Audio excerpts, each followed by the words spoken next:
Olá a todos, comunidade ferroviária e amigos do canal, sejam muito bem-vindos a bordo do Comboios e Companhia, vídeo número 7. Espero que desse lado se encontrem bem e de saúde, cheios de coragem para viver um dia de cada vez durante estes tempos difíceis, mas que de longe têm sido mais fáceis graças à colaboração da comunidade em geral, que tem feito um enorme sacrifício em cumprir com as regras impostas pelos governos. O setor dos transportes, à semelhança do que se passa por todo o mundo, está a ser alvo de uma redução de procura há muito não vista, mas no entanto vai como pode, prestando serviço de transporte essencial de passageiros e fazendo mover mercadorias que incluem mantimentos de suporte à linha da frente que tanto necessita e desespera por equipamento de proteção individual no ataque a esta pandemia que parece finalmente ter abrandado em muitas sociedades, que fazem o possível por reabrir a praça pública de modo a revitalizar as suas economias já tão lesadas. Este é, sobretudo, um processo que tem de ser levado a cabo com muitíssima cautela e bom senso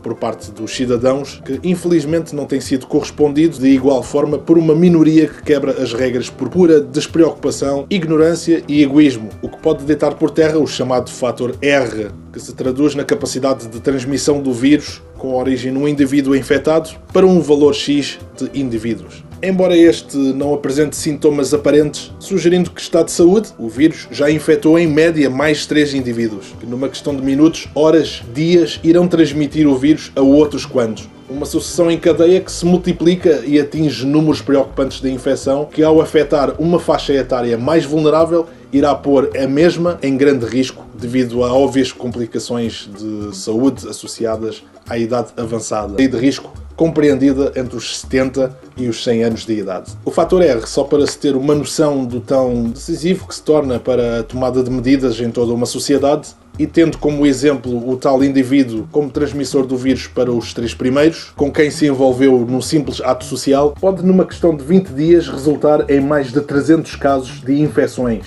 o que é preocupante, tendo em conta que quando o Covid-19, só na segunda metade do mês de março, saudava mais de 4.000 infecções e mais de 200 óbitos no Reino Unido, que se revelaram posteriormente bastante superiores ao noticiado. O esforço dos profissionais de saúde e a colaboração de todos, uns mais do que outros, é certo, veio reduzir imenso a velocidade deste navio desgovernado, mas não sem antes, abalroando vidas, todas elas inocentes, e só ao fim de mais de um mês a sua força e velocidade terem sido reduzidas quase a metade. Mas ter essa velocidade sob controle está longe de acontecer se não houver cautela e bom senso, os mesmos que referi anteriormente e que esperamos serem levados a sério, por este tratar-se de um problema coletivo e não individual de resolução que se quer a médio prazo, virtualmente falando, porque leva tempo para que as nossas vidas voltem à plena normalidade. Sejam fortes, corajosos e pacientes, tirando o máximo partido do melhor que têm, pois há muita gente que luta com o pouco que tem para salvar os que estão prestes a perder esse pouco para sempre, pois este vírus tanto tem de incógnito como de inconveniente no nosso dia-a-dia e quem sabe estará para sempre nas nossas vidas, por muitas gerações. Protejam-se, respeitem o próximo, sigam o mais possível as instruções dadas pelos governos dos vossos países de residência. Estes são alguns dos conselhos-chave dados a todos os amigos do canal. Partilhem com os vossos amigos e familiares com o único objetivo de facilitarmos a vida dos que trabalham dia e noite para aos poucos trazerem de volta a confiança e tranquilidade aos governos e cidadãos de modo a voltarmos a viver momentos como estes que são o reflexo de um sistema em pleno, mas que subitamente nos foram negados e dificilmente voltarão a ser como antes. Vamos então aos destaques noticiosos do mundo da ferrovia na região onde vivo. O tópico qualidade de serviço está fora de questão, numa altura em que os operadores de passageiros estão em igual performance devido ao atual cenário que obrigou o governo a assumir a operação de quase totalidade dos contratos de franchising. No entanto, menos sorte tiveram os operadores em regime de Open Access, que por força do contrato celebrado não são cobertos por qualquer tipo de auxílio financeiro por parte do governo. E a solução foi a suspensão de serviços por ambos os operadores Grand Central e Hull Trains,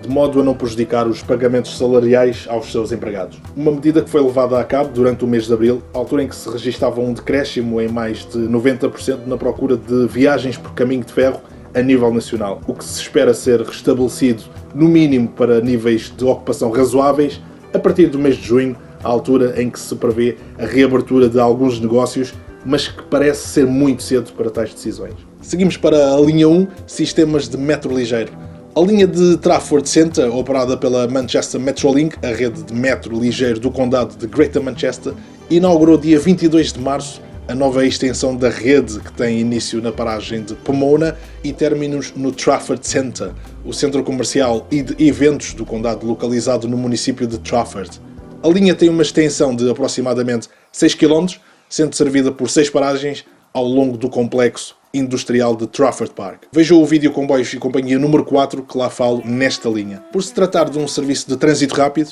um sistema cuja cadência de serviços é bastante frequente, excluindo a necessidade de publicação de horários, resumindo-se apenas a uma tabela onde estão fixados os horários do primeiro, o último serviço do dia e as condições de circulação aos fins de semana e feriados. Pois bem, este trânsito rápido é dedicado essencialmente a servir a classe operária e o lazer, por não existirem freguesias nem comunidades nesse trajeto. A sua estreia prometia ser com pompa e circunstância, por ter sido planeada para um domingo, dia em que famílias inteiras acorrem à superfície comercial, e o evento acabou apenas por ser assinalado com a abertura à exploração, visto que no dia anterior, sábado, dia 21 de março, o governo ordenou o confinamento social derivado ao estado de emergência que ainda hoje se encontra decretado.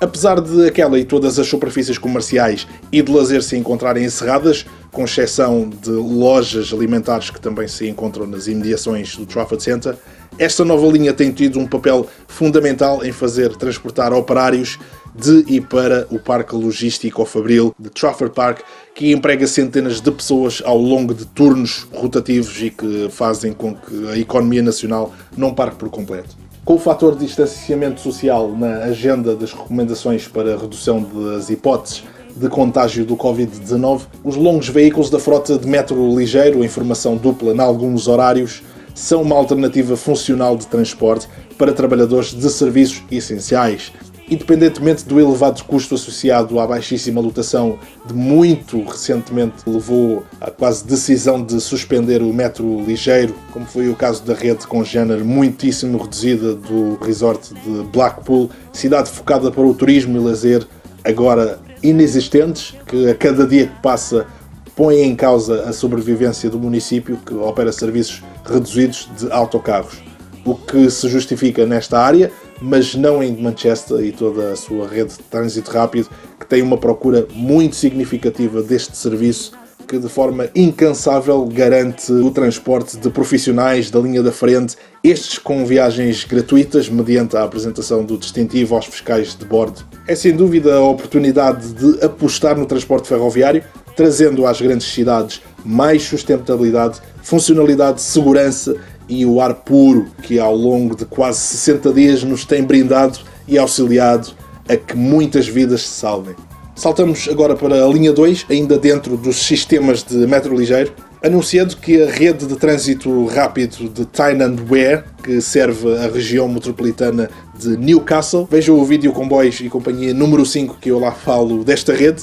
que vem recentemente confirmar que o fabricante suíço Stadler é o responsável pelo fornecimento da futura frota de unidades elétricas congêneres das unidades ainda em fase de testes que irão no último trimestre deste ano entrar ao serviço na rede do sistema Merseyrail, região metropolitana de Liverpool, classificada Stadler Metro Class 777. A Tyne and Wear prevê a entrada ao serviço destas unidades em 2023 e que está ainda em fase de construção numa encomenda total de 45 unidades formadas por 5 veículos cada. No horizonte, e caso o Governo dê luz verde ao Executivo dos Transportes Públicos de Tyne and Wear, a Nexus, no financiamento e modernização de infraestruturas para suporte à circulação do trânsito rápido em questão, haverá uma opção para 4 unidades extra com vista a melhorar a performance de serviço do sistema que este ano celebra 4 décadas de operação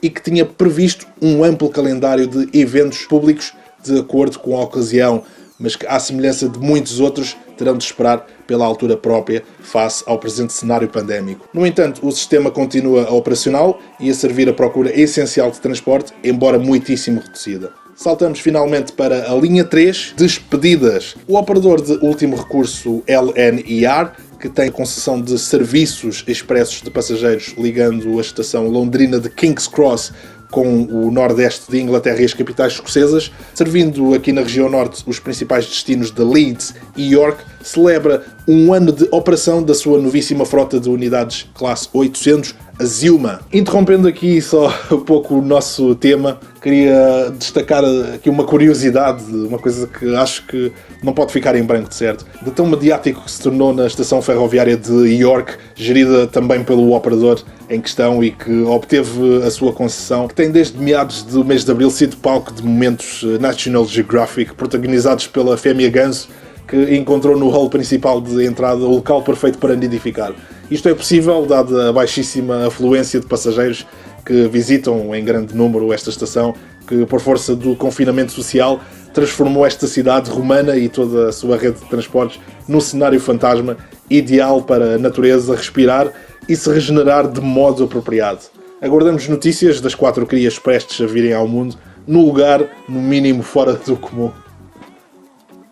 Voltando então ao tema, no passado mês de abril, a classe 800 Azuma estava prevista ser a frota exclusiva do operador, mas devido ao preocupante design de cabelagens de energia e comando eletrónico entre os veículos, veja o vídeo Comboios e Companhia número 6, que eu lá falo neste problema, e a necessidade de aumento de capacidade de espaço de bagagens com a planeada remoção de fileiras de assentos que, embora se mantenham em sítio, não estão disponíveis para lugares sentados, apenas para colocação provisória dos itens mencionados, até que as unidades, mediante uma escala de manutenção corretiva, sejam postas fora de serviço e se proceda à montagem de estruturas porta-bagagens. A decisão recente de adiar a retirada da segunda leva da frota antiga, as formações Electra Mark IV introduzidas ao serviço em 1988, num total de 31 formações, constituídas por 9 carruagens rebocadas por uma locomotiva elétrica classe 91 em sistema push-pull, veio possibilitar uma maior manobrabilidade no processo de manutenção corretiva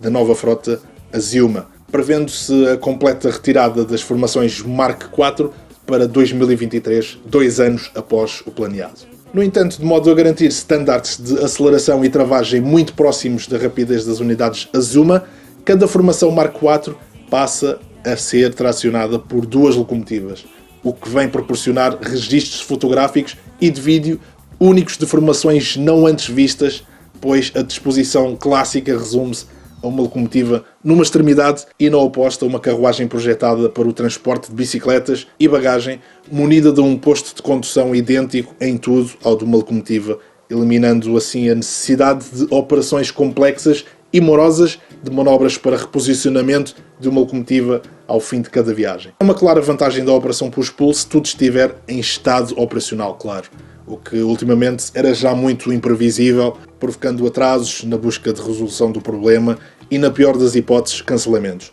Tudo porque este veículo composto de condução, o qual se designa DVT, Driving Van Trailer, ou veículo furgão piloto, que está presente em formações push-pull, ter tornado estas formações pouco fiáveis. Mas eis que no seu fim de vida operacional e por força dos problemas com a nova frota, a solução de criar formações de locomotivas à cabeça e cauda vem dar uma última chance à frota de continuar a provar a sua boa performance de décadas. No entanto, apesar de levada a cabo a retirada da já grande parte das formações Mark IV de serviço do operador, muito poucos veículos foram desmantelados, pois quer o operador Open Access Grand Central, como o concessionário dos serviços de passageiros da rede ferroviária do país de Gales, Transport for Wales, vêem uso destas formações nos seus serviços de longa distância como parte do programa de modernização de frota, de modo a cumprir com as diretivas de acessibilidade e já se encontram em testes. Fica, no entanto, excluída a aquisição das locomotivas que foram projetadas originalmente para fornecer tração às formações, as mesmas que agora em sobra são em quantidade proporcional à nova disposição cabeça e cauda das formações da LNER até ao seu phase-out em 2023. Assim concluo este Comboios e Companhia com o pouco do panorama ferroviário aqui no norte de Inglaterra. Muito mais havia para noticiar, mas vivendo um dia de cada vez, acreditando que existe o amanhã para além dos tempos conturbados, marcamos encontro no próximo vídeo, assim espero, do mesmo modo que vos peço que não facilitem as regras de distanciamento social, porque o fator R é decisivo e condicionado pelos nossos atos. Subscrevam, protejam-se, sejam felizes na minha companhia.